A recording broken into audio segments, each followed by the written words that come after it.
ಇನ್ನು ಕೇಂದ್ರ ಸಚಿವರಾದ ಬಳಿಕ ಇಂದು ಮೊದಲ ಬಾರಿಗೆ ಎಚ್.ಡಿ. ಕುಮಾರಸ್ವಾಮಿ ವಿಧಾನಸೌಧಕ್ಕೆ ಬಂದಿದ್ರು. ವಿಧಾನಸೌಧಕ್ಕೆ ಮತ್ತೆ ವಾಪಸ್ ಬರೋದು ಭಗವಂತನ ಇಚ್ಛೆ ಮತ್ತು ಜನರ ಆಶೀರ್ವಾದದಿಂದ ನಾನು ಮತ್ತೆ ವಿಧಾನಸೌಧಕ್ಕೆ ಬಂದೇ ಬರ್ತೇನೆ ಅಂತ ಕೇಂದ್ರ ಸಚಿವ ಕುಮಾರಸ್ವಾಮಿ ಅವರು ವಿಶ್ವಾಸವನ್ನ ವ್ಯಕ್ತಪಡಿಸಿದ್ದಾರೆ.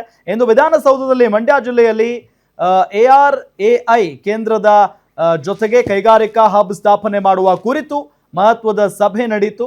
ಸಭೆ ಬಳಿಕ ಮಾತನಾಡಿದ ಕುಮಾರಸ್ವಾಮಿ ಅವರು, ನಾವು ಮೈತ್ರಿ ಪಕ್ಷದ ಹೊಂದಾಣಿಕೆಯಲ್ಲಿ ಇದ್ದೇವೆ. ದೆಹಲಿ ಬಿಜೆಪಿ ಹೈಕಮಾಂಡ್ ನಾಯಕರು, ರಾಜ್ಯ ನಾಯಕರು ನಾವೆಲ್ಲ ಜೊತೆಗೂಡಿ ಮುಂದಿನ ದಿನಗಳಲ್ಲಿ ವಿಧಾನಸೌಧಕ್ಕೆ ಬರೋದಕ್ಕೆ ಜನತೆ ಆಶೀರ್ವಾದದಿಂದ ಪ್ರಯತ್ನ ಪಡುತ್ತೇವೆ ಅಂತ ಹೇಳಿದ್ದಾರೆ. ಇನ್ನು 2028ರಲ್ಲಿ ರಾಜ್ಯದಲ್ಲಿ ಮೈತ್ರಿ ಸರ್ಕಾರ ಅಧಿಕಾರಕ್ಕೆ ಬರುತ್ತದೆ ಹಾಗೂ ವಿಧಾನಸೌಧಕ್ಕೆ ಮತ್ತೆ ಬರುವ ಸಂದರ್ಭ ಸೃಷ್ಟಿಸುವ ಪ್ರಯತ್ನ ನಡೆಸುತ್ತೇವೆ ಎನ್ನುವ ಮೂಲಕ ಕುತೂಹಲ ಮೂಡಿಸಿದ್ದಾರೆ.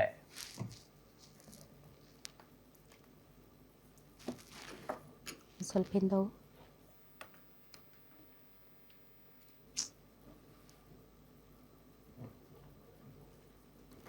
ಸೊ ಡ್ಯಾಡೀಸ್ ಹೋಮ್ ಅಂತ ಡ್ಯಾಡೀಸ್ ಹೋಮ್ ಅವರು ಇಂಡಸ್ಟ್ರಿಯಲ್ ಮಿನಿಸ್ಟರ್ ಆದ್ದರಿಂದ ಈ R&D ವಿಚಾರದಲ್ಲಿ ಏನೋ ಒಂದು ಮೀಟಿಂಗಿಗೆ ಬಂದಿದ್ರು. ಬಟ್ ಅದರ್ವೈಸ್ ಆಲ್ಸೋ JDSಗೂ ಕೂಡ ಒಂದು ಒಳ್ಳೆಯ ಸಂದರ್ಭ.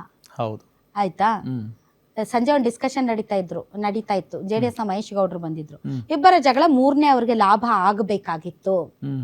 ಆದ್ರೆ ಮೂರನೇ ಅವ್ರಿಗೆ ಎದ್ದೆತ್ತಿನ ಬಾಲ ಹಿಡ್ದಿರೋದ್ರಿಂದ ಆ ಲಾಭ ಪಾಸ್ ಆಗಲ್ಲ ಅಂತ. ಈಗ ಕುಮಾರಸ್ವಾಮಿ ಅವ್ರಿಗೂ ಹೈ ಟೈಮ್, ಅವ್ರಿಗೊಂದು ಆಸೆ ಇದೆಯಲ್ಲ, 5 ವರ್ಷಗಳ ಕಾಲ ಮುಖ್ಯಮಂತ್ರಿ ಆಗಬೇಕು ನಾನು. ಯಾಕಂದ್ರೆ ಈ ಹಿಂದೆ ಸಾಂದರ್ಭಿಕ ಶಿಶುವಾಗಿದ್ದ, ನಾನು ಏನು ಮಾಡಕ್ಕಾಗಿಲ್ಲ, ನನ್ ಏನ್ ಅನ್ಕೊಂಡಿದ್ನೋ ಅದು ರಾಜ್ಯಕ್ಕೆ ಕೊಡಕ್ಕಾಗಿಲ್ಲ, ನನ್ಗೆ ಅಧಿಕಾರ ಕೊಡಿ ಅಂತ ಕೇಳ್ತಾ ಇದಾರಲ್ಲ. ಸೊ ಆ ಅಧಿಕಾರ ಬೇಕು ಅನ್ನೋದಾದ್ರೆ ನೀವು ವಾಪಸ್ ಬರ್ಬೇಕು. ಅವ್ರಿಗೇನು ರಾಷ್ಟ್ರ ರಾಜಕಾರಣ ಇಷ್ಟ ಇಲ್ಲ, ಅವ್ರಿಗೆ ಇಲ್ಲೇ ಇಷ್ಟ, ಇಲ್ಲೇ ಬರ್ಬೇಕು ಅವ್ರು. ಕರೆಕ್ಟ್. ತುಂಬಾ ಖುಷಿ ಆಗ್ತಾ ಇದೆ. ಯಾಕೆಂದ್ರೆ ಇವತ್ತು ಎಷ್ಟೋ ಜನ ಮಹಿಳೆಯರು ಹೇಳ್ತಾ ಇದ್ರು, ನನಗೆ PCOD ಪ್ರಾಬ್ಲಮ್ ಇತ್ತು ಸರ್, ಥೈರಾಯ್ಡ್ ಪ್ರಾಬ್ಲಮ್ ಇತ್ತು ಸರ್, ಆರಾಮಾಗಿ ನಾನು ಸಣ್ಣ ಆದೆ ಸರ್, ತುಂಬ ಥ್ಯಾಂಕ್ ಯು ಅಂತ ಎಷ್ಟೋ ಜನ ಹೇಳ್ತಾ ಇದ್ರು. ನಿಮಗೆ PCOD ಪ್ರಾಬ್ಲಮ್ ಇರಲಿ, ಥೈರಾಯ್ಡ್ ಪ್ರಾಬ್ಲಮ್ ಇರಲಿ, 100% ನೀವು ಸಣ್ಣ ಆಗಬೇಕು, ಆರೋಗ್ಯದಲ್ಲೂ ಸಮೇತ ತುಂಬ ಚೇತರಿಕೆ ಆಗಬೇಕು ಅಂದರೆ ಪ್ರತಿದಿನ ನಮ್ಮ ಜೀನಿ ಸ್ಲಿಮ್ನ ಯೂಸ್ ಮಾಡಿ. ಯಾಕೆಂದರೆ ಜೀನಿ ಸ್ಲಿಮ್ಮು ಒಂದು ಉತ್ತಮ ಆಹಾರ. ಆ ನಿಟ್ಟಿನಲ್ಲಿ ಅವ್ರಿಗೂ ಕೂಡ ಪಿಚ್ಚಿನ್ ಆಗಕ್ಕೆ ರೈಟ್ ಟೈಮ್ ಅಂತ ಅನಿಸ್ತಾ ಇದೆ. ಒಂದು ವ್ಯಾಕ್ಯೂಮ್ ಇದೆ ಈಗ. ಹೌದು, ಅದು JDS ಬಿಜೆಪಿ ಜೊತೆಗೆ ಇರೋದ್ರಿಂದ ಆ ಲಾಭವನ್ನ ಅದು ಪಡ್ಕೊಳಕ್ ಆಗ್ತಾ ಇಲ್ಲ.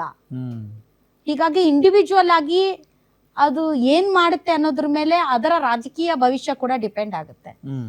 ಇನ್ನೊಬ್ಬರ ಆಸರೆಯಲ್ಲಿ, ಇನ್ನೊಬ್ಬರ ನೆರಳಿನಲ್ಲಿ ಹೋದರೆ ಮತ್ತೆ ಕುಮಾರಸ್ವಾಮಿ ಅವರು ಮುಖ್ಯಮಂತ್ರಿ ಆಗ್ತಾರಾ? ನೋಡ್ಬೇಕು. ಕುಮಾರಸ್ವಾಮಿ ಮುಖ್ಯಮಂತ್ರಿ ಆಗ್ತಾರಾ ಇಲ್ವಾ ಅಂತ ಬಿಜೆಪಿ ಹೈಕಮಾಂಡ್ ತೀರ್ಮಾನ ಮಾಡ್ಬೇಕಂತೆ. ಏನ್ ಹೇಳಿ? BJP high command. ನಾವ್ ಅನ್ಕೊಂಡಿದ್ವಿ JDSಗೆ ಕುಮಾರಸ್ವಾಮಿ ಅವರೇ ಹೈಕಮಾಂಡ್ ಅಂತ. ಬಟ್ ಕುಮಾರಸ್ವಾಮಿ ಅವರು ಮುಖ್ಯಮಂತ್ರಿ ಆಗೋದಕ್ಕೆ ಬಿಜೆಪಿ ಹೈಕಮಾಂಡ್ ಗ್ರೀನ್ ಸಿಗ್ನಲ್ ಕೊಡ್ಬೇಕು ಅನ್ನೋದೇ ಕುಮಾರಸ್ವಾಮಿ ಅವ್ರಿಗಿರುವಂತ ಅತಿ ದೊಡ್ಡ ಅಡ್ಡಗಾಲು. ಅದು ಅವ್ರು ಅರ್ಥ ಮಾಡ್ಕೋಬೇಕಷ್ಟೇ.